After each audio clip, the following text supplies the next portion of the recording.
سلام دوستان، خیلی خوش اومدیم به این ویدیو. قرار همه سبک‌های معاملاتی رو با هم دیگه مقایسه کنیم و ببینیم بهترین سبک کدومه و مزایا و معایب هر سبک رو با هم دیگه بسنجیم.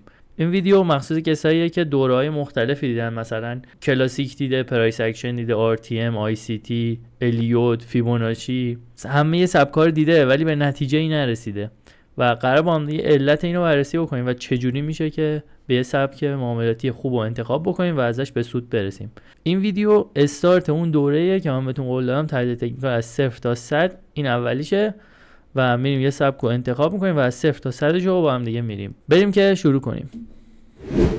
ما برای تحلیل ابزارهای مختلفی داریم، مثلا تحلیل تکنیکال داریم، تحلیل فاندامنتال داریم، سنتیمنتال داریم و تحلیل بنیادی یا آنچین و اینا رو دونه دونه اینا رو هم سعی میکنم در آینده، یعنی اینجوری نمیریم تکنیکال بعد بریم فاندامنتال، قطعا این دوتا جزء خوباشه و اول تکنیکال میریم یاد بگیریم 0 تا 100 شو، بعدن یه دوره دیگه فاندامنتال واسهتون میذارم که اخبار رو انقدر خوب بتونین تشخیص بدین و تحلیل بکنین که دیگه نیازی به هیچی نداشته باشین. یعنی من بهتون قول میدم عاشق اقتصاد کلان میشین وقتی که این دوره رو استارت بزنیم، ولی حالا واسش خیلی زوده. پس حالا بریم تحلیل تکنیکال رو شروع کنیم، ببینیم مثلا چیه و چجوری باید استفادهش کنیم. تحلیل تکنیکال یعنی اینکه ما بر اساس این گذشته مارکت، این که می‌بینین گذشته است، خب می‌بینین زیرش هم تاریخو اینجا نوشته، بر اساس این گذشته مارکت ما بیایم یه سری تحلیل انجام بدیم که بتونیم آینده رو پیش بینی بکنیم. به این میگن تحلیل تکنیکال. خیلی ساده بهتون گفتم، یعنی اینکه گذشته مارکت رو نگاه میکنیم و بر اساس گذشته مارکت آینده رو سعی میکنیم که پیش بینی کنیم. حالا بریم ادامه مطلب. ما انواع مختلفی از سبک‌ها رو برای تحلیل تکنیکال داریم، یعنی روش‌های مختلفی مثل کلاسیک، فیبوناچی، ایشیموکو، الیوت، پرایس اکشن، ICT، RTM و غیره که حالا مثلا مثل گن و والیوم تریدینگ و اینجور چیزاه که توی دسته‌بندی اصلی ما نمیاد و ICT و RTM هم که تقریبا زیر مجموعه اون پرایس اکشن، حالا جلوتر میریم بررسیشون میکنم. و یه نکته طلایی من بهتون بگم همینجا، کسایی که مثلا به سود نمیرسن یکی از دلایلش اینه که مثلا 3-4 تا سبک بلده ولی هیچ نتیجه‌ای واسش نداشته، نه تونسته ازش پول در بیاره نه اصلا جواب گرفته. یکی این که شما یه سبکو که انتخاب میکنین واسه یادگیری حداقل 2 سال 1.5 سال طول میکشه تا شما اصلا بفهمین اون سبک چیه، بتونین کامل درکش بکنین. و یکی مثلا اومده 3 ماه، مثلا 1 ماه، 2 ماه، 3 ماه، 4 ماه یه پرایس اکشن دیده و همینجوری یاد گرفته خب این کانال این فلان بیساره، بعد دیده خب نتونستم جواب بگیرم، حالا بریم سراغ بعدی، بریم فیبوناچی یاد بگیریم، بعد بریم ICT یاد بگیریم، بعد ICT جواب نمیگیره میره RTM. مثلا این طول میکشه. اینکه سریع هی بخواید سبک عوض کنین شما همه رو بلد میشین ولی هیچ برآیند و نتیجه‌ای واسهتون نداره. شما اومدین اینجا که یه نتیجه‌ای بگیرین دیگه و این حداقل روی یه دونه سبک باید 2 سال 2.5 سال طول میکشه تا اصلا واسهتون تازه جا بیفته، بفهمین اون سبک دقیقاً چیه، درکی ازش بتونین داشته باشین. که حالا اینکه بخوایم به برآیند سود برسیم که فلسفه‌اش جدا، حالا یه ویدیو دیگه راجعش میسازیم. و حالا بریم اینا رو با هم دیگه به نظرم روی چارت بررسی بکنیم بهتره و بریم روی چارت. میخوام این بخش از چارت رو با روش‌های مختلفی تحلیل بکنم و بهتون نقاط قوت و ضعف هر کدوم رو بگم و بگم بهترین سبک کدومه.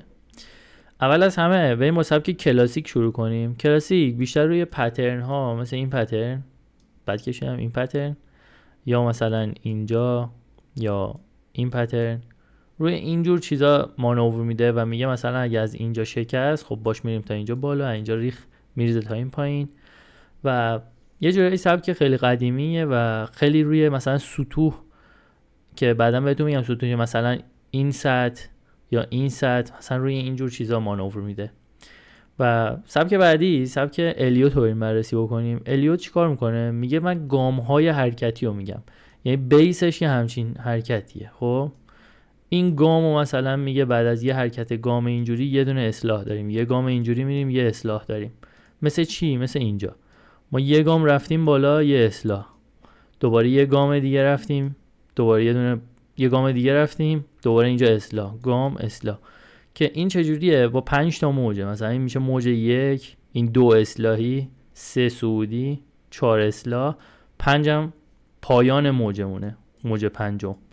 و حالا الان شاید واسه سوال شه چرا من اینا همه رو میدونم، چون من اشتباهی اون موقع همین جوری بودم.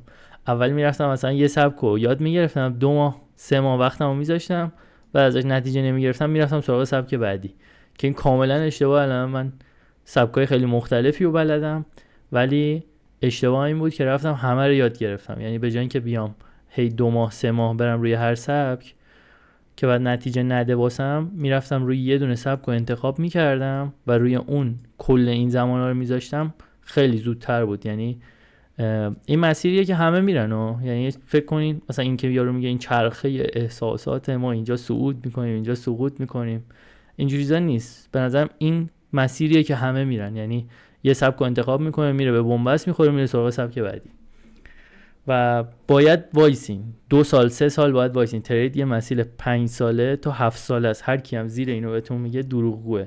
1 ساله بیا تریدرش و 6 ماه بیا، اصلا فقط 2 سال طول میکشه شما اون سبک رو یاد بگیرین دیگه، چه برسه به اون 2 ساله هم 3 ساله، اون 5 سالی هم که من دارم میگم 5 سال استمراره، نه اینکه بیای 2 ماه کار بکنی 4 ماه کار نکنی دوباره بیای 3 ماه کار بکنی 6 ماه بری، این فایده نداره. و اینم از چیز شد دیگه. بعد آخرش هم این 5 تا موج رو که رفتیم، آخرش هم با یه ABC اصلاح میده. این میشه A ما، این B ما، این هم C ما، و بعد دوباره میریم داخل یه موج دیگه. حالا این باگش چیه؟ اینه که تو تایم فریم پایین کاربردی نداره، قدرت تحلیلی بالایی داره ولی قدرت ترید پایینی داره. یعنی که بخواد مثلا دقیقاً شما اینجا ورود کنین خیلی اینجوری بهتون نمیده و به در تایم فریم های بالا میخوره، مثلا 4 ساعته، یه روزه، اینجور چیزا. حالا شاید بگین یه نفر از داخل 5 دقیقه ما این ترید میکنه استیتمنتش هم سود دهه، ولی من عمومو میگم. یعنی مثلا از 1000 نفر چند نفرشون تونستن از این سود ده باشن؟ این مهمه. یعنی حداقل نصفشون بیان دیگه، نصفشون سود ده باشن، یعنی یاد گرفته باشن سبکو. و سبک بعدی بریم سراغ فیبوناچی. من ابزارشو بیارم. ابزار فیبوناچی اینجاه و اینجوری مثلا میکشین. ببینم خب من اینترنتم قطعه، یه دقیقه وایسین. فیبوناچی واسهتون بیارم. فیبوناچی هم اینجاه. ببین مثلا یه سری اعداد مهم داره، مثلا 382 نیم، 618 و 786 که این سه تا مهمترن و به خودی خود یه سبک نیست. به نظر من اینکه با ترکیبش کنیم با یه سبک دیگه، مثلا ترکیب با ICT، ترکیب با RTM، ترکیب با پرایس اکشن، اونجا میتونه نتیجه خیلی خوبی بهتون بده. و اینکه خودی خود اونقدر نقاط ورود دقیقه بهتون نمیده، تو دقیقاً نمیدونی رو کجای این باید ورود کنی. و مثلا اصلاحش تا نیمو ببینین اومده خورده به نیمو برگشته، بر اساس ریاضیات کار میکنه و جوابم میده ولی نه همیشه. یه اوقات مثلا این محدوده رو ببینیم اومده به 786 خورده و قیمت برگشته. و یه سبک دیگه هم هست به اسم ایچیموکو، اونم بیاریم.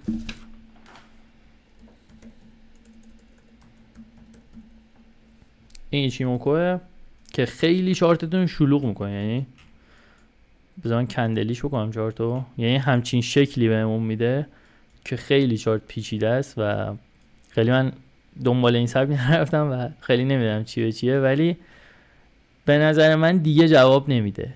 یعنی به درد نمیخوره که برین یادش بگیرین، ارزش زمان گذاشتن رو نداره. و پرایس اکشن چیه؟ حالا بریم سراغ اون ICT و RTM و پرایس اکشن.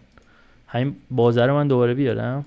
پرایس اکشن بر اساس سایکل ها و رفتار خود انسانه. یعنی چی؟ یعنی مثلا من یه مثال خارج از اینجا بهتون بزنم. مثلا دلار که شد 100,000 تومان، یه سریا گفتن وای دلار شده 100,000 تومان، مثلا بدویم بریم بخریم. خب یه عده اینجا بودن، مثلا 70% اینجا بودن، بعد 30% دیگه گفتن وای دلار شده 100 تومان، مثلا ما دلار 50 تومانی خریدیم، بدویم بریم بفروشیم. خب اینجا میان میفروشن، اینا میشن قدرت عرضه ما، اینا میشن تقاضای ما. یعنی اینا دارن دلارای 50,000 تومانی شون رو عرضه میکنن تو بازار، اینا دنبال خرید دلار 100 تومانی هن. یعنی این با 100% سود اینجا داره پولشو دوبله میفروشه رو 100 تومن، اینا دارن میخرن.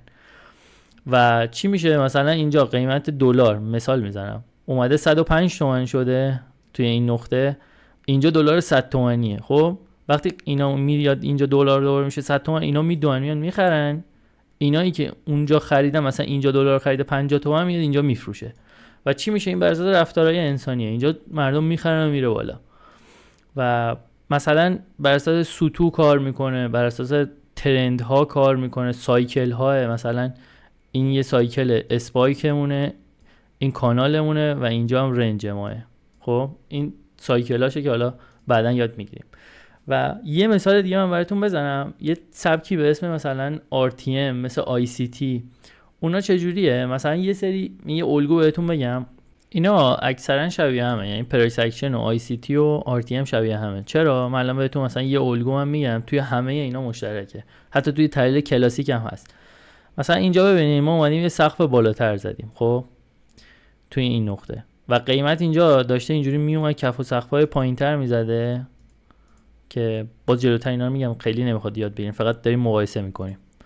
و اینجا اومده چیکار کرده؟ این سقف رو زده، خب اومده پایین یه کف بالاتر از این یکی زده و شروع کرده رفته بالا. خب یعنی این الگو رو ما داریم. خب توی پرایس اکشن RTM به میگن الگوی QM، توی پرایس اکشن بهش میگن MTR که اومده مثلا اینجا رو شکسته، حالا پول بک زده و داره میره بالا. بعد بنویسم QM MTR. و توی سبک کلاسیک هم به این میگن هدن شولدر یا سر و شانه، که شبیه یه دونه این مثلا شونه این وره، اینم شونه این وره، اینم سره، یه همچین چیزی.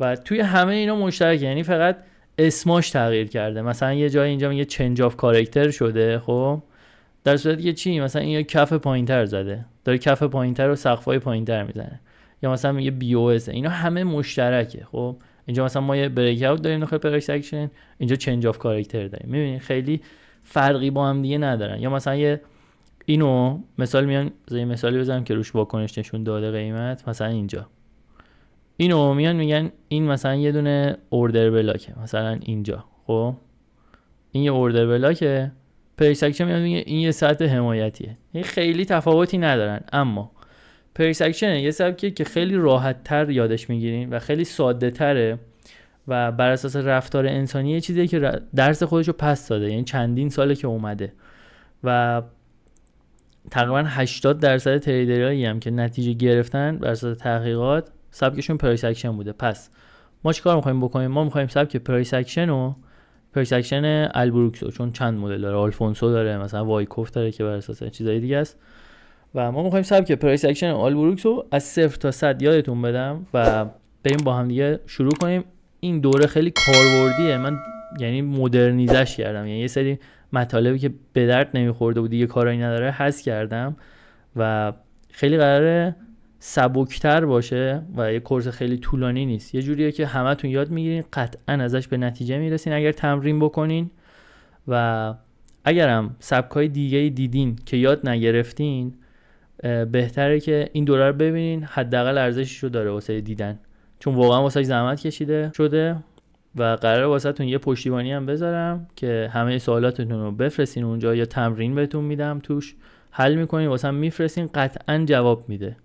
و واسهتون میخوام بهتون تمرین، یعنی یه سبک جالبی میخوام واسهتون یاد بدم واسهتون، یعنی هیچ هزینه‌ای شما نمیدین اینجا، چون واقعا من اینجام دنبال درآمد نیستم، یعنی واقعا هدفم آموزش و یادگیریه، اینکه بریم به یه سطح خوبی از ترید، یعنی از فضایی که همه داره دروغ میگن. یارو مثلا میاد روزی 2 تا ویدیو آپلود میکنه یوتیوب، خب اونی که 2 تا ویدیو داره میذاره، من دارم ویدیو میذارم هفته 2 تا میفهمم. خب طرف یا وقتشو نذاشته محتوای چرت و پرت داره ارائه میده، یا واقعا وقت گیره. شما بخواین محتوا رو بنویسین، ادیت بکنین، اینا یعنی یارو اصلا تریدر نیست، یعنی فقط یه بلاگر حوزه تریده. خب هدف من اینه که بریم یه جای خوبی به شما تمرین میدم که میتونین حل بکنین و اونجا واسه من بفرستین.